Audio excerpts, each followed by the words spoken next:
ان صاحبہ نے کہا کہ مولانا جس اسٹیٹ میں ہم تھے اس اسٹیٹ میں ہمارا گھر 8 سال تک تقریباً، مجھے یاد آتا ہے انہوں نے کہا 8 سال تک ہمارا گھر ہی سینٹر تھا، یعنی دعائے کمیل، نماز جمعہ، عید کی نمازیں، محرم کے پروگرام، ساری ولادتیں، ساری شہادتیں سب ہمارے گھر پہ ہوتا تھا۔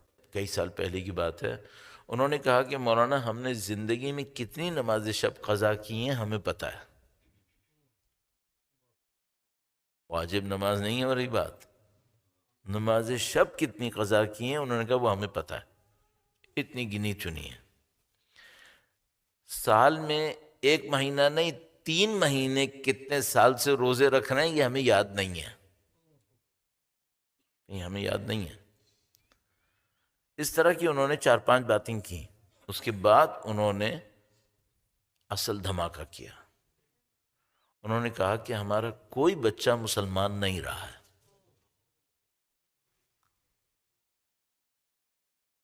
جب میں نے ان کی عبادتوں کی فہرست سنی تھی تو میں یہ سوچنے لگا تھا کہ بھائی اتنی پابندی سے تو میں بھی نہیں کرتا ہوں۔ پھر جب انہوں نے بتایا کہ ہمارا کوئی بچہ مسلمان نہیں رہا تو میں نے سمجھا کہ یہ اتنی زیادہ عبادتیں کرتی ہیں تو ان کا تو میرے خیال میں بچہ اگر دیر سے نماز پڑھے گا تو وہ بھی مسلمان نہیں ہوگا۔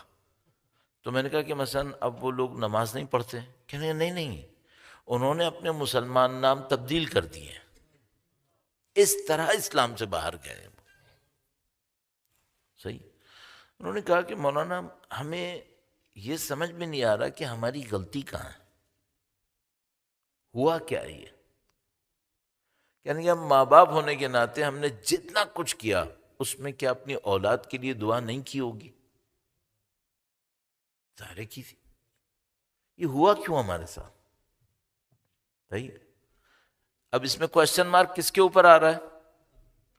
دین پہ، کیونکہ ان پیرنٹس پہ تو نہیں آ سکتا، اس سے زیادہ کیا کرتے دین کے نام پہ؟ صحیح ہے۔ اب ان بچوں کا تو ہم جانتے نہیں کہ انہوں نے کیا کیا، لیکن کوشچن سارا آ جائے گا دین کے اوپر کہ بھئی اگر اتنا کچھ ہو کر بھی بچوں نے خراب ہونا ہے تو یہ دین کی پروڈکٹیوٹی ہے کیا پھر؟ صحیح ہے۔ اب مجھے ان تمام چیزوں کو دیکھتے ہوئے، اور ہم ظاہر دین کے طالب علم ہیں، ہمارا کام کیا ہے؟